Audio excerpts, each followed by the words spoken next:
Parade, Pride and Mother Russia.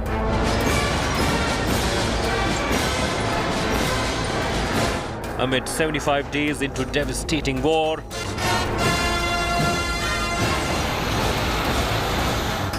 Putin's mega victory day speech Сегодня ополченцы Донбасса вместе с бойцами армии России says that Moscow defending motherland.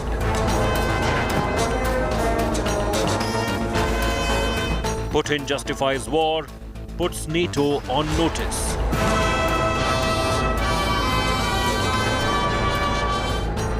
But still no victory on Victory Day.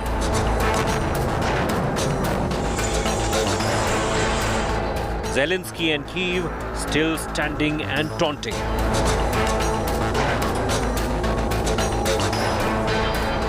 Russia's big Victory Day power play.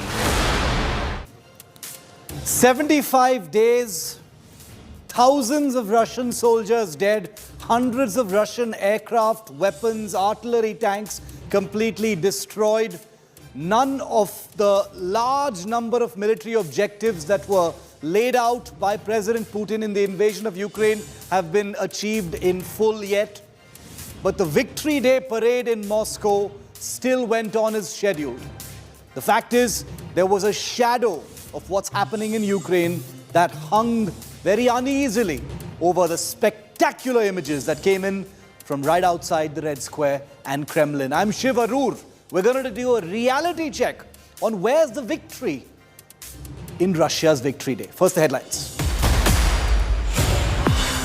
Massive meltdown in Delhi's Shaheen Bagh. Protests erupt as bulldozers reach the 2020 anti-CAA protest site. Locals hit the streets in anger. Demolition drive sparks a big political war in the national capital. After Maharashtra, Loudspeaker row hits Karnataka. Loudspeakers blare Hanuman Chalisa to counter Azan. Sri Ram Sene activists up the ante, slam Chief Minister Bommai for inaction. Navneet and Ravi Rana camp in Delhi, seek to meet Prime Minister Modi and Home Minister Amit Shah over sedition charges. Aghadi government files plea to cancel the couple's bail. Centre tells Apex Court it will reconsider and re-examine provisions of the sedition law. Big India Today news break. After the government defended the colonial law in an earlier case, it's having a big rethink.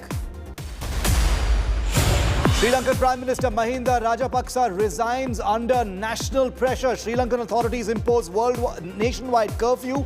Army troops deployed in Colombo after pro-government groups attack protesters.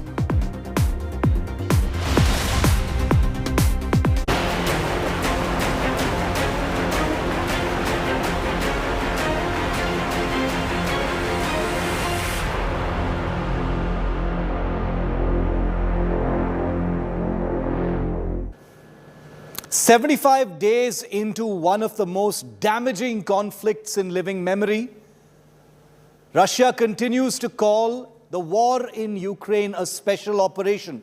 But 75 days of damage and fighting and combat tell a scary story. And in the shadow of what's happening in Ukraine, this is what was happening in Moscow. Russia's 77th Victory Day parade, a day that marked the Soviet Union's victory over Nazi Germany all those years ago, marked once again today, but in the glare of some truly damaging scenes for Russia itself in Ukraine. Take a look at Russia's Victory Day parade, but the question that nobody can miss, where's the victory in this year's parade?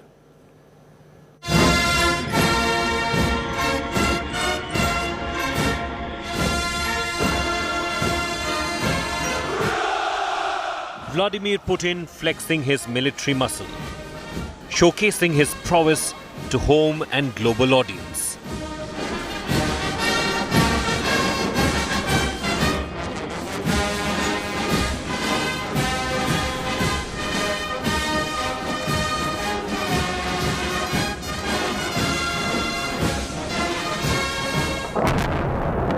The Russian bash coming over 2.5 months into Ukraine war, which has left the country ravaged. its cities in ruins.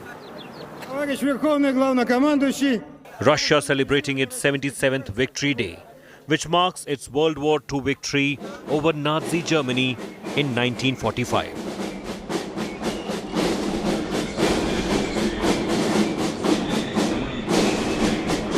Residents lined up in the streets of Moscow to witness the annual parade gala.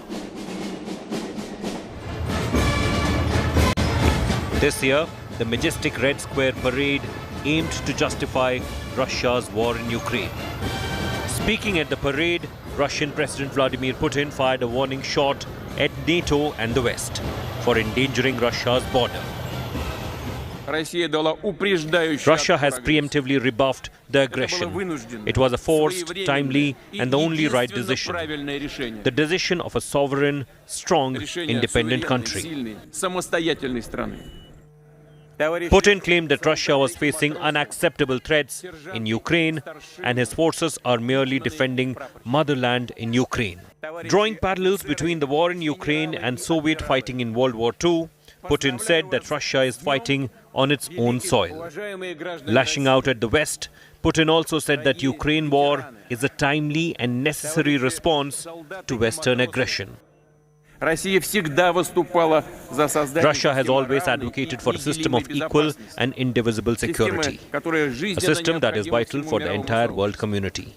Last December, we proposed a treaty on security guarantees. Russia called on the West to engage in honest dialogue, to seek sensible, compromise solutions, and to take each other's interests into account. All was in vain. The NATO countries did not want to hear us. So in fact, they had completely different plans, and we saw that.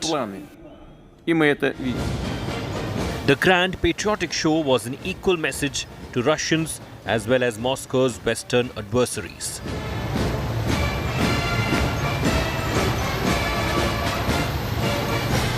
Meanwhile, Ukrainian President Volodymyr Zelensky also had a message for its citizens, comparing his country's fight to war on Nazis.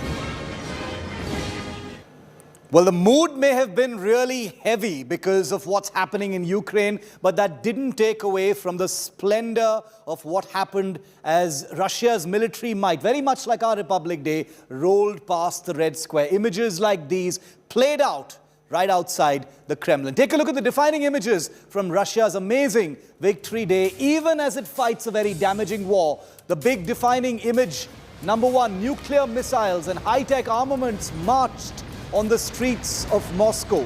The thermonuclear RS-24 Yars ballistic missile, which experts believe can carry up to 10 warheads, grabbed center stage as the most visible weapon system at the Victory Day parade. It's an intercontinental weapon. It weighs 49.6 tons, has a range of 12,000 kilometers and cruise up to speeds of 24,500 kilometers per hour.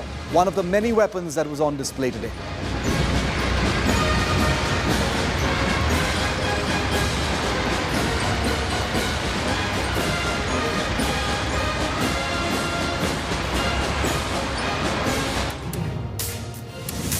Russian President Putin shook hands with spectators before the military parade on Victory Day. This marks the 77th anniversary of Russia's victory over Nazi Germany in World War II. Putin's public appearance came at a time when there have been reports suggesting that he's been undergoing treatment for cancer. A smiling Putin shook hands with many of the dignitaries, mostly military personnel, before playing spectator to the Victory Day parade. And of course, this being the Victory Day parade, the Russian military might was on in full display. A Russian self-propelled artillery vehicle called the Muster S was seen rolling down the streets of Moscow as well. This has been one of the most eye-catching weapon systems at this year's parade.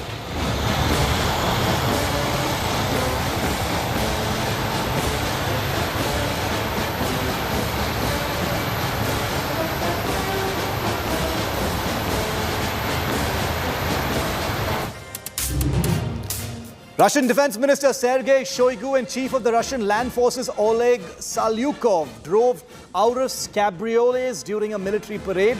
This year's parade aims to justify Russia's war in Ukraine, which has gone on longer and cost much more than Moscow expected. But Russia has not spared the regalia, the ritual and the majesty, really, of the traditional Victory Day parade. It had all the bells and whistles and medals that it usually does.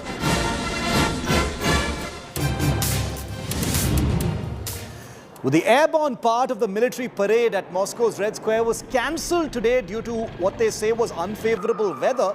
It was intended to involve 77 fixed-wing and rotary-wing aircraft to represent the number of years that have passed since the end of the 1941-45 Great Patriotic War against Nazi Germany. These pictures are from the recent dress rehearsal. So those who had come out in Moscow to watch the flypast had to be disappointed because of bad weather, says the Kremlin.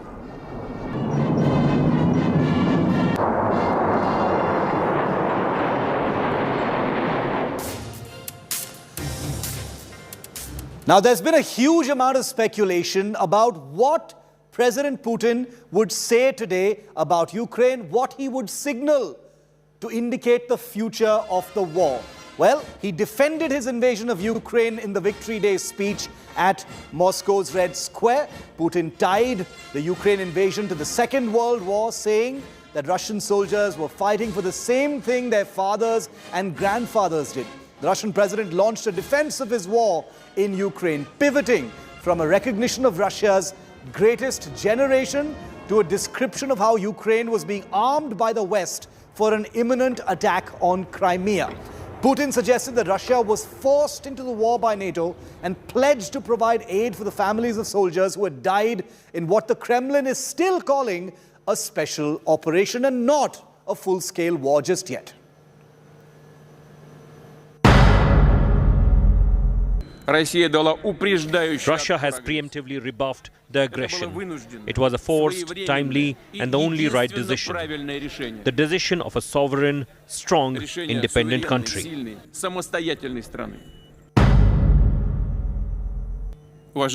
Dear comrades, today the rebels of Donbass, together with the Russian army, are fighting on their own soil.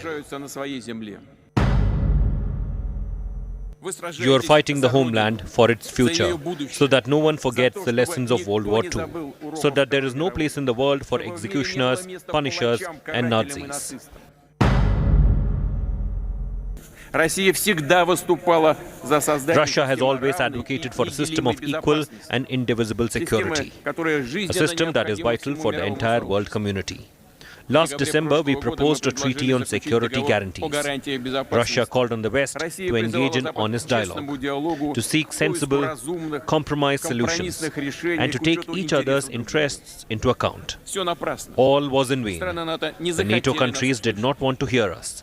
So in fact, they had completely different plans, and we saw that.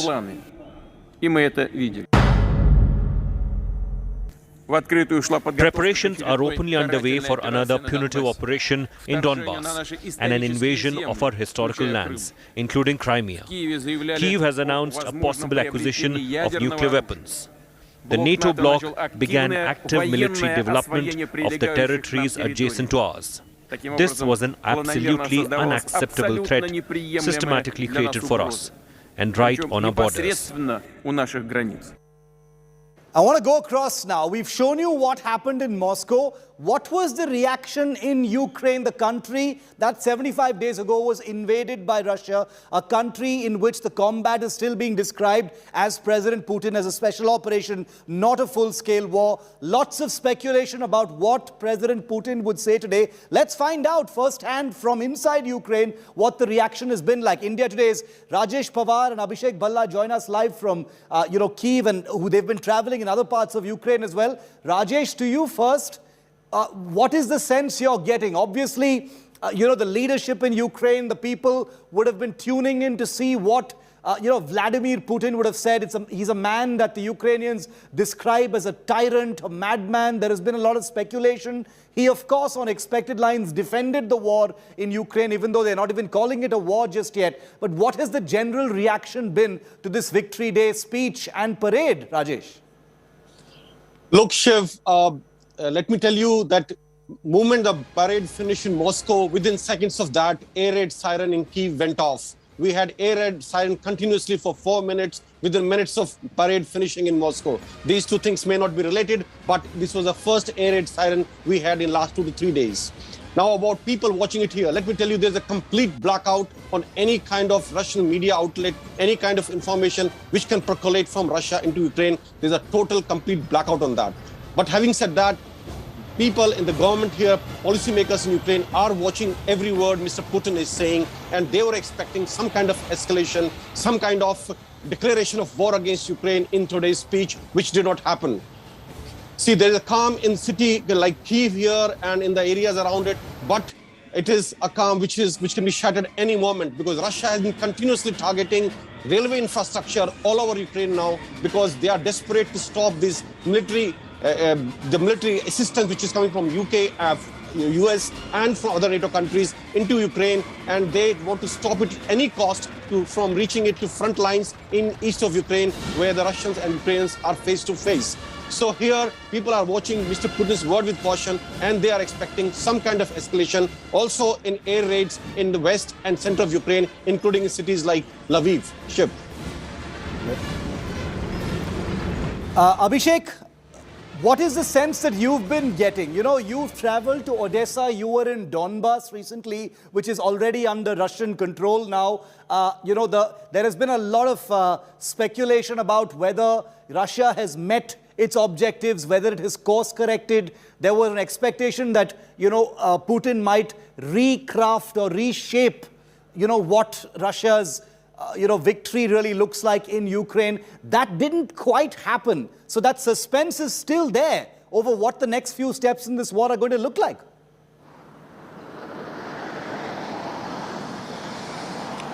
Shiv, it's very clear that whatever was Russia's military objective, it hasn't gone as per plan. Nobody expected this war to have entered the third month. And first, I'll just give you a sense of what's happening in Kyiv.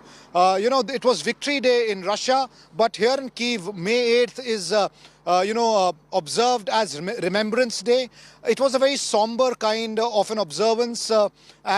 These hedgehogs that you see were on the street a few days back. But things are getting back to normal, at least in the capital.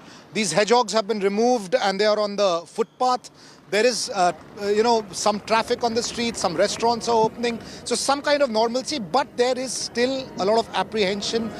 Just this morning, there was air raid sirens that could be heard. So that's one part of it. Ukraine is believing while the fighting might be restricted to some part of Ukraine, which is the eastern and the southern part, but military airstrikes can take place in other parts of the country. That's the fear. That's number one. Number two is, Shiv, that the fact is that Russia thought that at least by now they would have had the entire Donbas region. I traveled on the Ukrainian side of the Donbas region. Ukrainian forces continue to hold on to some of the key locations, and they are making sure that the supply lines from Kharkiv are open to the Donbas region. And that's the reason why they can hold on to their positions. And they are also now using an offensive posture if and when required. And that's the reason why it seems that this war is going to be a long one, and it could be a sort of a permanent conflict, at least on the eastern and parts of the southern side. A grinding, painful conflict. That's what it has become. More than just the kinetic attacks which continue to take place, especially where Abhishek and Geeta and Rajesh have been reporting from. But it increasingly is looking like the Russians are here to stay, and it's going to be a protracted operation. Stay with me, Abhishek and Rajesh, because the Russian invasion of Ukraine has just entered its 75th day. Can you believe it? 75 days and counting. Ukrainian President Volodymyr Zelensky has confirmed that 60 people who were sheltering in a school in Bilohorivka, near the eastern city of Luhansk, were killed when Russian forces bombed it over this weekend. Drone footage being widely circulated by European media has also shown Ukrainian Sukhoi fighters striking Russian facilities, causing serious damage on the famous Snake Island in the Black Sea. The footage filmed evidently from a TB2 drone. The Ukrainian S-300 missile system deployed in one part of the country was also captured to have been destroyed in a Russian smirch multi-rocket attack. That's in this particular video that's also emerged right now. You can see this S-300 being blown up there in that cluster rocket attack. Meanwhile, Ukraine's military says it has defeated 190 Russian troops, 15 tanks in eastern Ukraine on the 8th of May. The East Operational and Tactical Group of Ukraine reported that 12 infantry vehicles, 12 armored personnel carriers, 1 armored fighting vehicle, 1 MTLB vehicle, 6 heavy artillery tractors, 1 fuel tank and 2 drones were also destroyed over the weekend.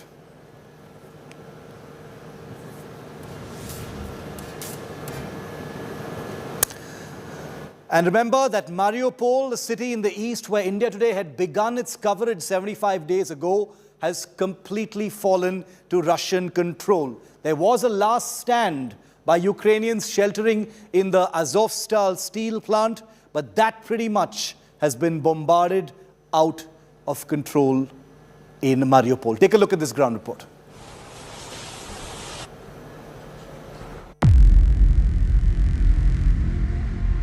Russia-Ukraine war has been going on for over 2.5 months now. Putin's army fired a cruise missile at the southern Ukrainian city of Odessa on Saturday and bombarded the besieged steel mill in Mariupol. Hopeful to complete their conquest of the port city in time for Russian Victory Day celebrations on Monday. Amid raining missiles, shells and bombardments in Ukraine, Russia is marking 77 years of victory over Nazi Germany.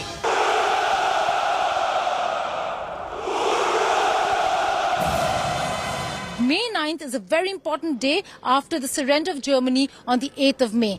But the Soviet Union played a very important role in the defeat of Germany. But the message loud and clear, that's the Soviet banner.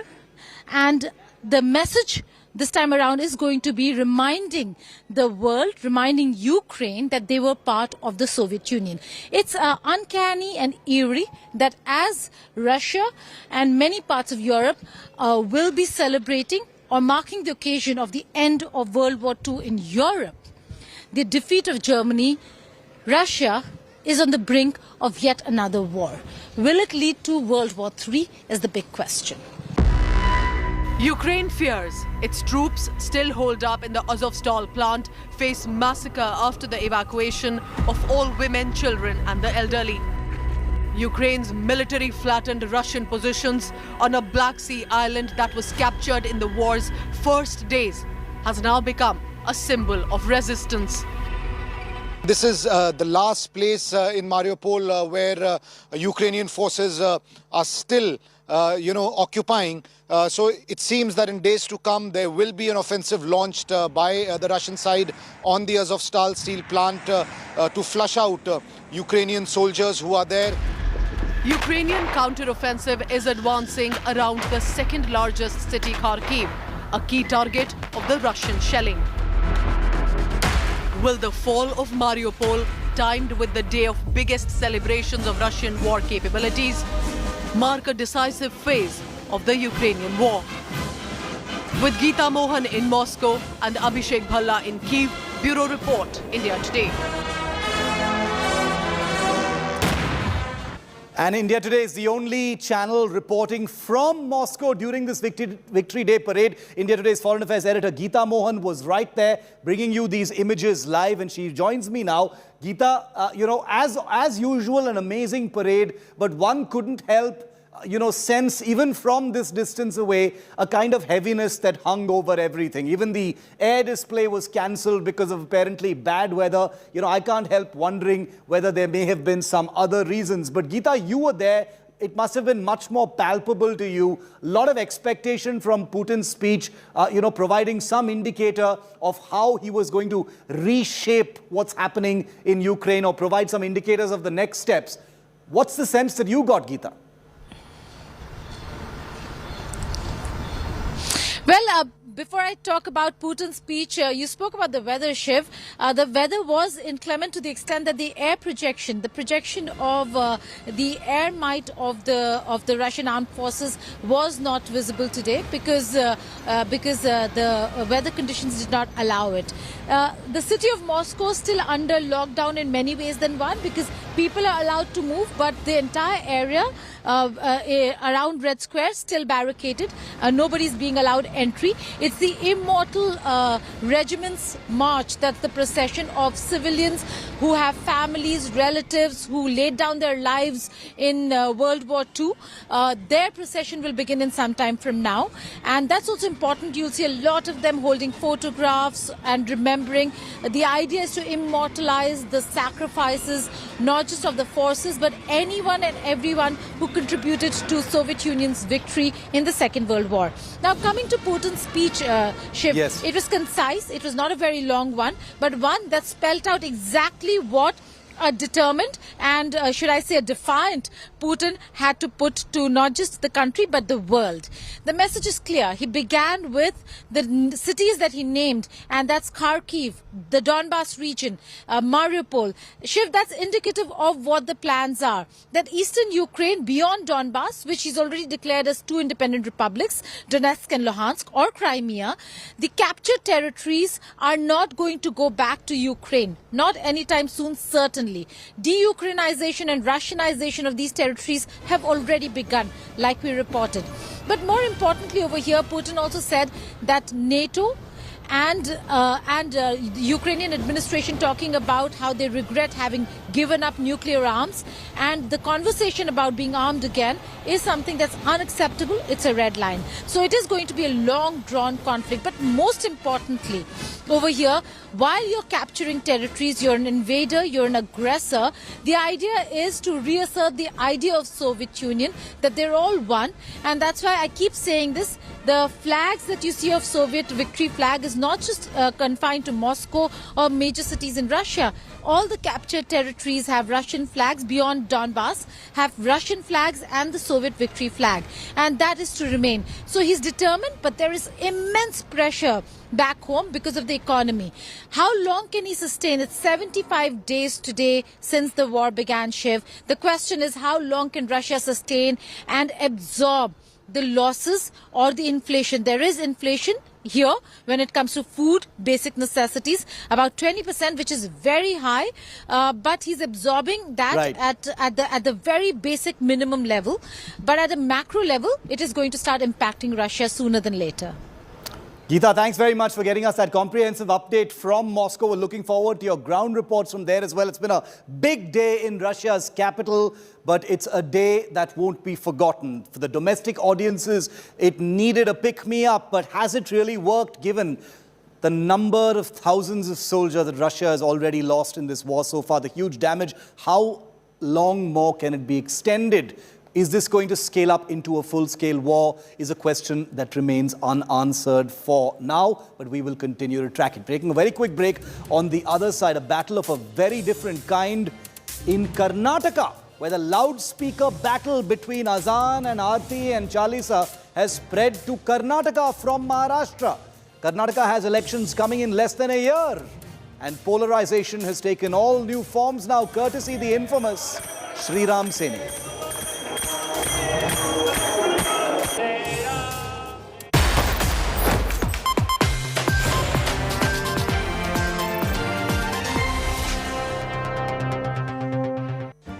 Make your media plan smarter with India Today Live TV on your connected devices. Amplify your brand with 100 million smart internet viewers. To advertise, mail us at sales@aajtak.com or call 9999892171.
متحف المستقبل أول ككتلة هي كتلة غريبة بالنسبة للناس، وبعدين كسر الجمود الكتل الموجودة حوالينا في دبي على أساس أن يكون نوع من الجذب موجود فيها على مستوى العالم وعلى مستوى الدولة.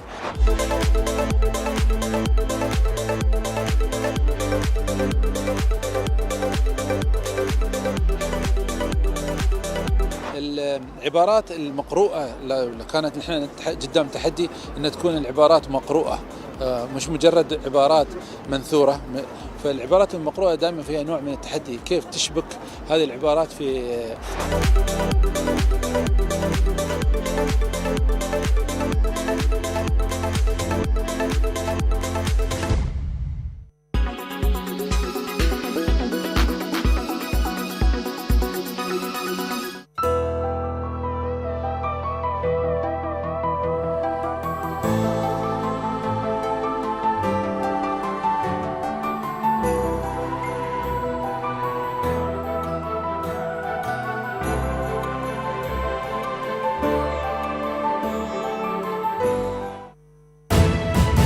You are watching India.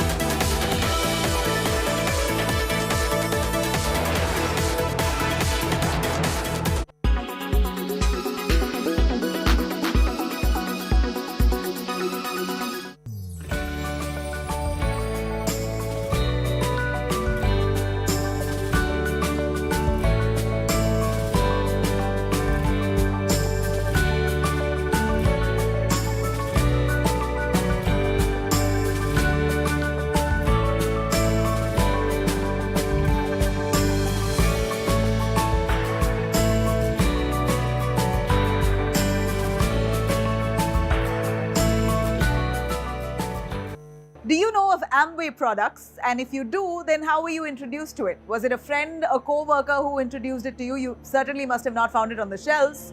Well, this is because their products are primarily distributed through a network of maybe 4 million members in over 100 countries. The beauty and wellness products company, Amway, is now under fire by the Enforcement Directorate for running a pyramid scheme. ED has also added that Amway's purpose is not to sell its exorbitantly priced products, but instead to induce the public to sign up as members of its get-rich schemes.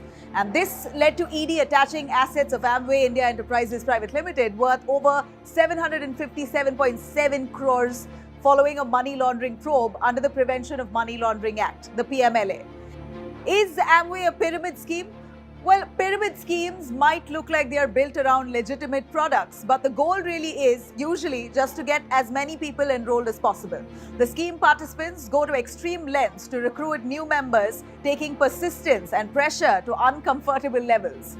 The point of the scheme is really never about selling the products. It's simply about enrolling an increasing number of people, all of whom are required to buy products. They make money based on recruiting an ever-increasing number of investors. The initial promoters recruit investors who in turn recruit more investors, and so on goes the cycle.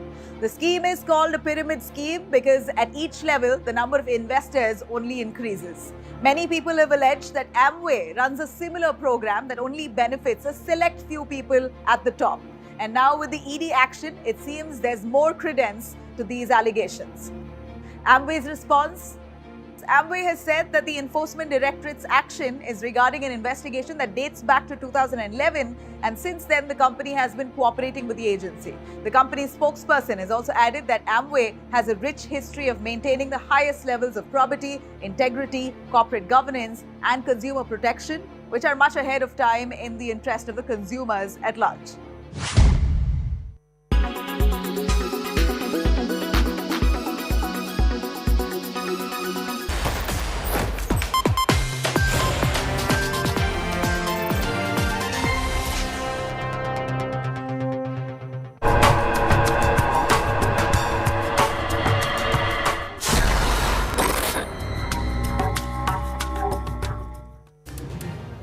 Now, if you've been watching the news for the last few weeks, you've no doubt been subjected to this very high decibel Azan versus Aarti versus Hanuman Chalisa, political fight that was confined mostly to Maharashtra. We saw some of it in Uttar Pradesh, and now it has traveled down to Karnataka, where the notorious Sri Ram Sene and its leader, Pramod Mutalik, have been blaring the Hanuman Chalisa to make a point about the Bommai government's inaction on the Azan issue. Take a look at this report and then we debate.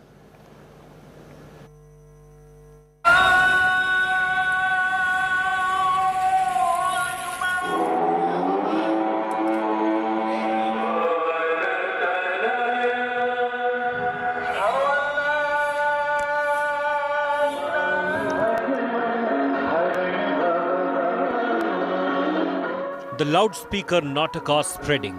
Saffron groups now blaring Aarti, Bhajan and Hanuman Chalisa from several Karnataka temples.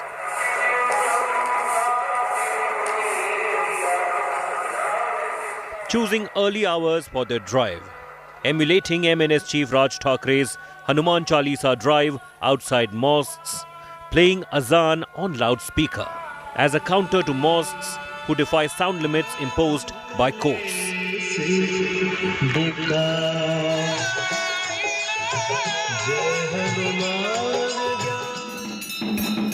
Loud Suprabhat or the morning Aarti played out from temples in Bengaluru, Mysuru, Kalaburgi, Dharwad, Vijaypura and Chikmagaluru as early as 5 a.m. on Monday. Sri Ramasena's Pramod Mutalik is at the forefront of the anti-loudspeaker drive, warning Chief Minister Bommai's BJP government against what they call inaction against mosques using loudspeakers for noisy azan.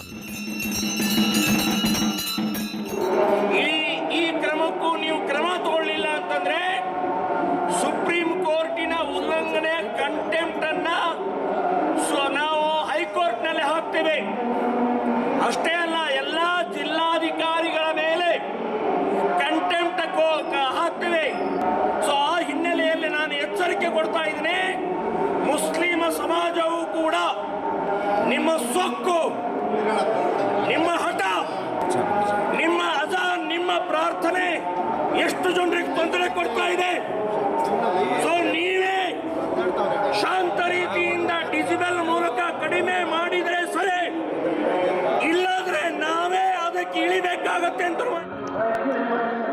While the opposition claimed a deliberate plan to create disharmony, a delegation of Muslim leaders and lawmakers met CM Bommai.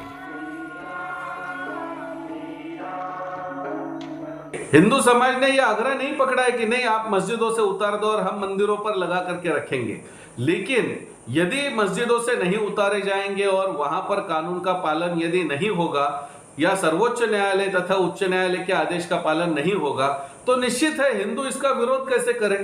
तो इसलिए हिंदू जो ये इसके विरोध में जो भूमिका ले रहा है कि फिर हम मंदिरों से भी ये भूमिका करेंगे कि वहां पर भी लाउड स्पीकर होना चाहिए, तो ये भूमिका मात्र एक निषेध, एक प्रतीक के रूप में है. The state government has assured that it will strictly go by the law in dealing with loudspeaker issue. ಈಗ ಅಜಾನ್ ಬಗ್ಗೆ ಹೇಳಬೇಕಾದ್ರೆ ಸುಪ್ರೀಂ ಕೋರ್ಟ್ನ ಆದೇಶ ಈಗಾಗಲೇ ಇದೆ, ಎಲ್ಲರಿಗೂ ಅನ್ವಯಿಸುತ್ತದೆ. ಆದ್ದರಿಂದ ಅದನ್ನ ಅತ್ಯಂತ ಸೌಹಾರ್ದತೆಯಿಂದ ಅನುಷ್ಠಾನ ಮಾಡಬೇಕು ಅನ್ನುವಂಥದ್ದು ನಾವು ಬೇರೆ ಬೇರೆ ರಾಜ್ಯಗಳಲ್ಲಿ ನಡೀತಾ ಇದೆಲ್ಲ ನಾವು ಗಮನಿಸಿದ್ದೇವೆ. ಸುಪ್ರೀಂ ಕೋರ್ಟ್ನ ಆದೇಶವನ್ನ ಯಾವ ರೀತಿ ಇಂಪ್ಲಿಮೆಂಟ್ ಮಾಡಬೇಕು ಅಂತ ಹೈಕೋರ್ಟ್ ಆದೇಶಗಳು ಕೂಡ ಇದೆ. ಅದನ್ನ ಕಟ್ಟುನಿಟ್ಟಾಗಿ ಆದೇಶವನ್ನ ಪಾಲನೆ ಮಾಡಬೇಕು ಅಂತ ಹೇಳಿ ನಾನು ಅಧಿಕಾರಿ ಸೂಚನೆ ಕೊಟ್ಟಿದ್ದೇನೆ. Will the Azan versus Aarti face-off end up polarizing Karnataka? With Nolan Pinto in Bengaluru, Bureau Report, India Today.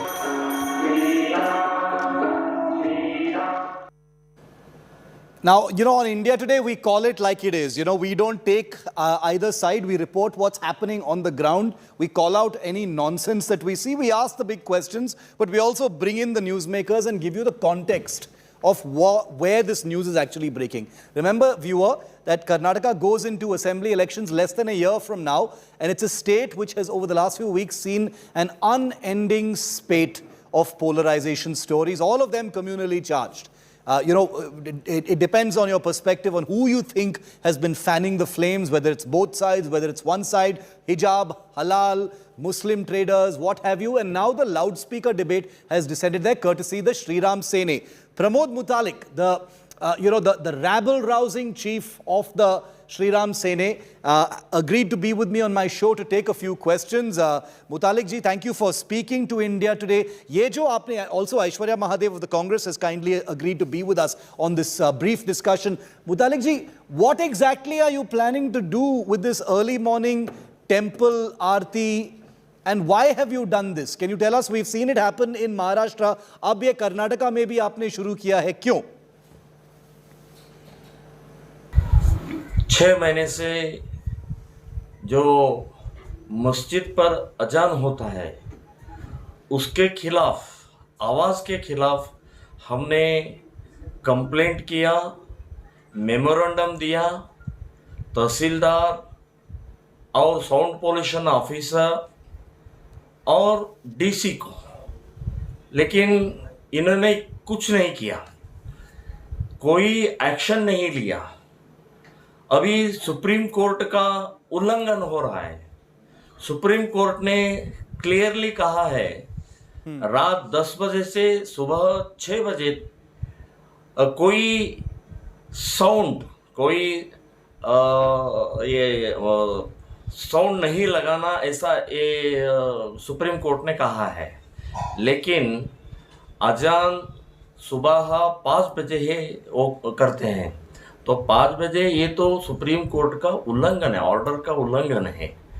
तो इसके खिलाफ और नमाज जो और जो अजान जो करते हैं 4 बजे 4 बार, उसका भी साउंड पोल्यूशन हो रहा है।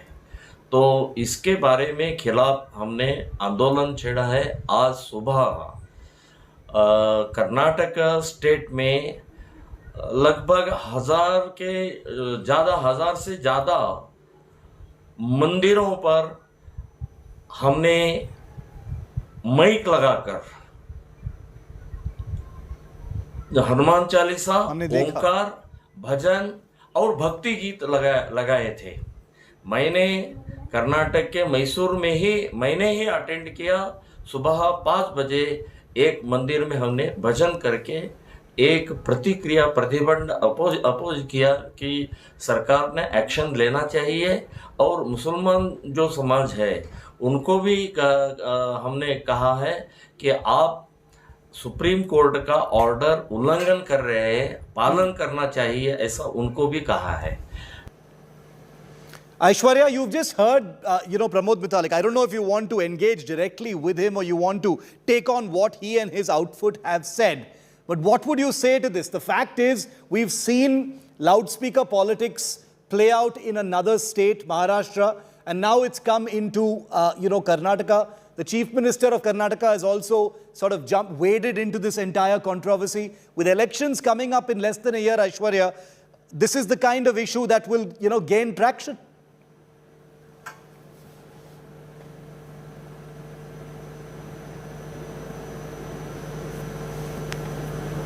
Good evening, Chief, if you can hear me. I can hear you now. Go ahead. So I think first and foremost, the status quo as it stands is that there's a Supreme Court judgment that talks about decibel levels, not only for mosques, but all places of worship and places that do play music or any sort of noise beyond a certain limit, right? And as of now, every state government, including my own, they're supposed to obviously ensure that it is implemented. When the first time the Azan Row came up, the government issued notices not only to mosques, but also other religious places of worship and other places as well, including temples, and that is well established. It was also spoken about on your show, and I was on it during then. So the solution now for Mr. Mutalik seems to be one, that at 5 in the morning, while somebody else is playing azan, that he also violates the Supreme Court order and blares music, much to the discomfort of everybody around him. One, that's a great precedent to set, sir. And second is, I must appreciate him for obviously raking up and pulling up the ineffective Bommai government in not being able to implement what is the Supreme Court order. But the larger fallout from this is that this us versus them, or religion versus religion, and the manner in which you speak about how a community, you know, the manner in which that they're going about with nothing being done and trying to use that for your communal gains is extremely unfortunate. This is a situation of the Bommai government being unable or unwilling to implement the law for their own benefit, because they would like to play this out, because the communal agenda is all that they have for 2023. And Mr. Mutalik, unfortunately, is one of the pawns of that idea and will continue to do so, while even though the government will not stick up for him or protect any of these so-called interests that he and his fringe group has. Shiv, okay, interesting. No, you've made a couple of very interesting points, Aishwarya. You know, one, you've said that, that Pramod Mutalik and you are on the same page in terms of calling out the Bommai government's ineffectiveness on the Supreme Court order. But the short point you're saying is that this is not about legalities, it's not about compliance with the law, it's about communal polarization. And, Pramod Mutalik is an individual who's been known to have, a very militant brand of politics that has landed him in the headlines for very, very unsavory reasons in the past as well. Mutalik ji, ये sudden need क्या था to do this Aarti and Hanuman Chalisa on the loudspeaker? Were you inspired by what you saw in Maharashtra? इसलिए आपने किया ये सब अभी? संविधान के आधार पर हमारे जो देश चल रहा है, ये कुरान के आधार पर नहीं, शरिया के आधार पर नहीं है। तो जो अजान के आवाज से विद्यार्थियों पर और रोगियों पर और सरकारी जो ऑफिस रहते हैं, लेकिन आपने भी किया ऊपर भी बहुत गलत हो रहा है। तो इनको जो गलत होने के बाद आप सुप्रीम कोर्ट का जो ऑर्डर उल्लंघन करने के खिलाफ हमने आंदोलन छेड़ा है, आज का यशस्वी हो गया है। ये आंदोलन निरंतर चलेगा, सरकार एक्शन लेना चाहिए और मुसलमान समाज इसको साउंड बंद करना चाहिए, ऐसा हमारा मांग है। Aishwarya, you said that the agenda here is, not about the Supreme Court, it is about a communal agenda. This latest Aarti versus Azan, flare-up, courtesy the Sri Ram Sene, is only the latest. I mean, Karnataka since early February has had one communal flare-up or issue after the other. We're practically calling it polarization Nataka here on India Today, and that doesn't seem to be a stretch at all. Shiv, before I answer that, Mr. Mutalik said, there are students that are sleeping, there are people who are unwell, and the azan disturbs them. So his response was to blare music again at the same time and disturb more people. The logic seems very sound.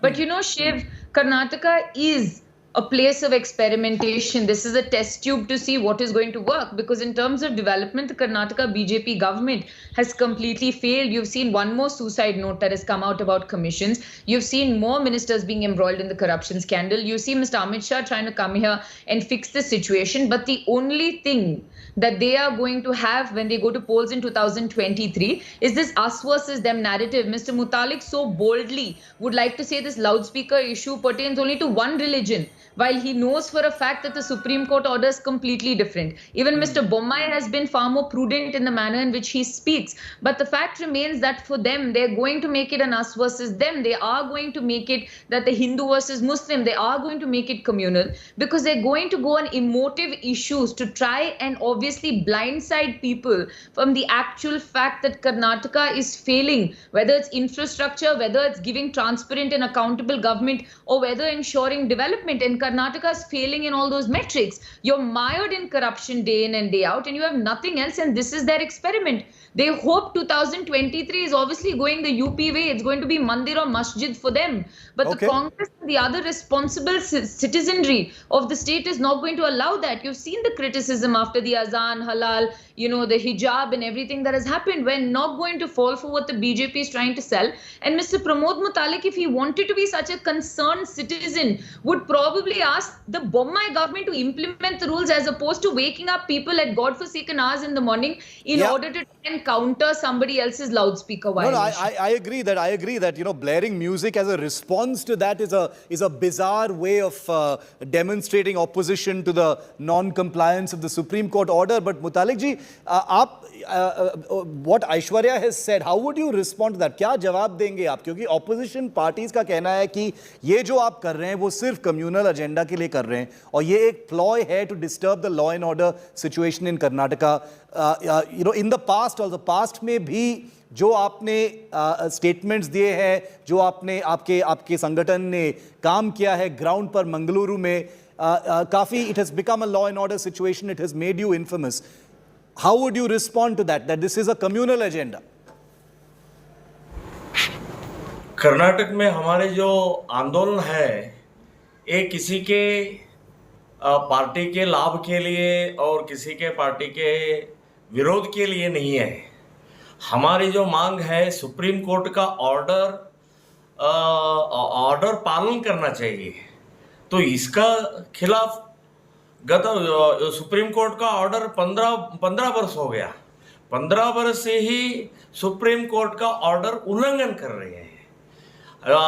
हमारी मांग जो है clear है, अजान के विरुद्ध नहीं है, हम प्रार्थना के विरुद्ध नहीं है और भजन के विरुद्ध नहीं है। जो आवाज है ये साउंड पोल्यूशन जो हो रहा है इसके खिलाफ है। तो मैं कहता हूं ये मानसिकता जो है मुसलमानों का, इस्लाम का मानसिकता जो है, कानून कायदा हमारे बस में नहीं। हम पालन करने वाले कुरान पालन करते हैं, हम शरिया पालन करते हैं। यहाँ के संविधान, यहाँ के कानून हमें नहीं मालूम नहीं। हम तोड़कर अजान का आवाज करेंगे, ऐसा जो ये मानसिकता है ये गलत है। इसलिए हमारा आंदोलन जो है ये मानसिकता तोड़ने के लिए, ये मानसिकता हिलाने के लिए हमारा आंदोलन है। ये मानसिकता हिंदू समाज और हिंदुस्तान को असुरक्षित है, डेंजर है।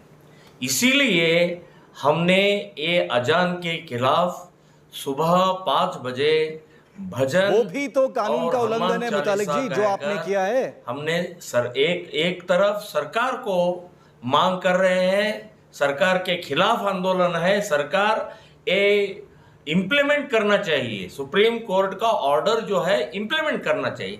ये नहीं कर रहे हैं, ये डर रहे हैं। और मुसलमान का इस्लाम का जो मानसिकता है ये इनको सबक सिखाने के लिए ये हमारा आंदोलन है। ऐसा Pramod Mutalik, Aishwarya, thank you very much for joining us. But I'll tell you where we stand on this. The fact is, the Azan loudspeakers have broken the Supreme Court order. So has the Shri Ram Sene this morning. It has also broken the Supreme Court order. Pramod Mutalik may say that he was trying to make a point about the ineffectiveness of the government. That may be the case, but you cannot do that by breaking the law yourself. The politics is going to continue, and I can guarantee you it's going to get worse as we get closer to the Karnataka elections. We here on India Today will illuminate it with all the power at our disposal. Coming up next, more polarization and divisions after a high-voltage drama that took place in perhaps one of the most famous localities of Delhi, Shaheen Bagh. It used to be the epicenter of the anti-CAA protest, and now the bulldozers rolled in.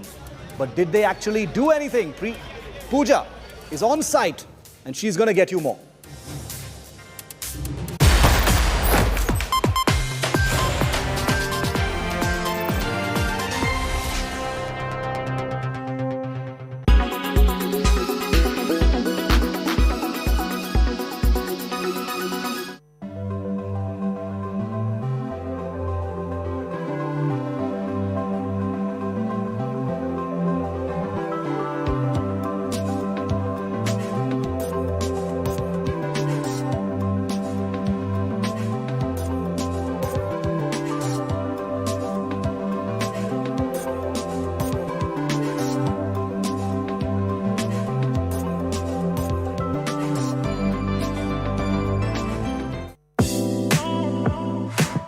US electric car pioneer Tesla is known for its autopilot cars and space missions. With the goal of achieving net zero energy, Elon Musk has launched Gigafactory. In this video, we'll tell you all you need to know about tech giant Tesla's Elon Musk. Voted Time magazine's Personality of the Year in 2021, Elon Musk has blazed a trail of the American hero that has provoked both admiration and criticism. Born in South Africa in 1971, then neutralized American, he left for Canada at the age of 17 and then got a scholarship to study economics and physics in Philadelphia. Super bright, he never finished his doctorate, but instead in 1995 set out for Silicon Valley to create the startup Zip2, an electronic directory. The young entrepreneur earned his first million before the age of 30 when he sold the startup. He went on to create X.com, which merged with PayPal, the secure online payment company which was bought by eBay for $1.5 billion in 2002. The same year, Musk pursued his dream of conquering space and created the space exploration company SpaceX. Since then, Musk has had a string of successes, from NASA's next moon landing probe to the first orbital mission in history without a professional astronaut on board. His goal is to build an autonomous city on Mars. He also wants to revolutionize the automobile market by producing electric cars at an affordable price. Since 2008, when Musk took over as CEO, Tesla has dominated the electric vehicle market. With a fortune estimated by Forbes to be more than $260 billion, he is one of the richest people in the world and uses Twitter to reach out to his millions of followers. He has Asperger's syndrome, a form of autism, and is interested in artificial intelligence and neurotechnology. He founded Neuralink, a company that designs brain-machine interfaces to connect humans and computers. He also founded the Boring Company, which is developing a system for transporting passengers aboard Tesla cars in underground tunnels. Of Musk's 8 children, 1 has died, and among the others, there is a son called X and a daughter named Y.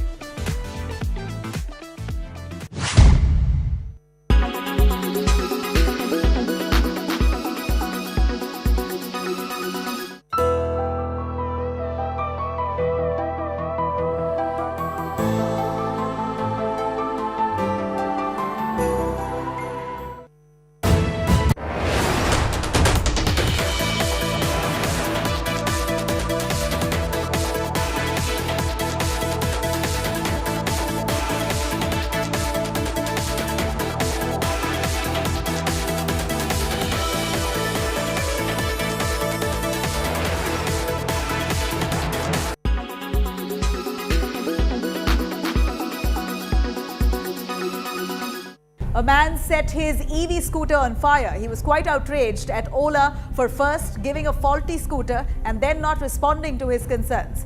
He had already gotten the scooter serviced by Ola 3 times before. See, I have mailed you the time. It is almost 11 o'clock in the morning, 10:30 in the morning. In another instance, a man tied his Ola scooter to a donkey and paraded it around town. In fact, Sachin Gittetu did the same. September महिन्यामध्ये ओला कंपनीची गाडी book केली होती, जी मला 24 मार्चला मिळाली आणि 24 मार्च नंतर लगेच 8 मार्चला गाडी बंद पडली. मी कंपनीला 9 मार्चला मेल केला की गाडी बंद झालेली आहे. After these incidents, Ola has now recalled its 1441 e-scooters to be inspected by its engineers and conduct diagnosis on its batteries. So what's happening with these Ola scooters? The Ola electronic scooters offered a smart vehicle control unit, an octa-core processor, 3 GB of RAM, as well as high-speed connectivity through 4G, Wi-Fi, Bluetooth, and a 7-inch touchscreen. But what the customers got in return was faulty scooters, bad customer service, and physical injuries. The reasons for the mishap. The battery management system has been flagged off as a major cause of concern for electronic vehicles, broadly for 3 reasons: manufacturing defects, external damage, or a fault in the battery management system, which has now come to light. The BMS works as an oversight to the batteries. It monitors and regulates the charging, discharging, and temperature of these batteries. It also ensures safety risks are eliminated by keeping the voltage in check. As India is now moving towards adopting electronic vehicles, there's a need now to resolve the recurring issues. Ola's response to this? Well, Ola, for the largest part, has evaded responsibility, calling it an isolated incident. In fact, Ola has blamed one of the accidents on the speed of the vehicle and completely put the blame on the rider altogether. The government's response on this? Well, the union government has now noted concerns with electronic vehicles. In fact, Niti Aayog released a draft battery swapping policy for electronic vehicles and suggested incentives as well as rigorous testing protocols for swappable batteries. We need to have a testing system by which we need to test the battery and sell. With the appropriate test, then we can certify. And now my request to all manufacturers that by using these sales, they should be cautious. Otherwise, our purpose will be forfeited. Presented by PolicyBazaar.com. Co-powered by HP Pavilion. Power to do it all. In association with LIC. हर पल आपके साथ. The new Volkswagen Virtus.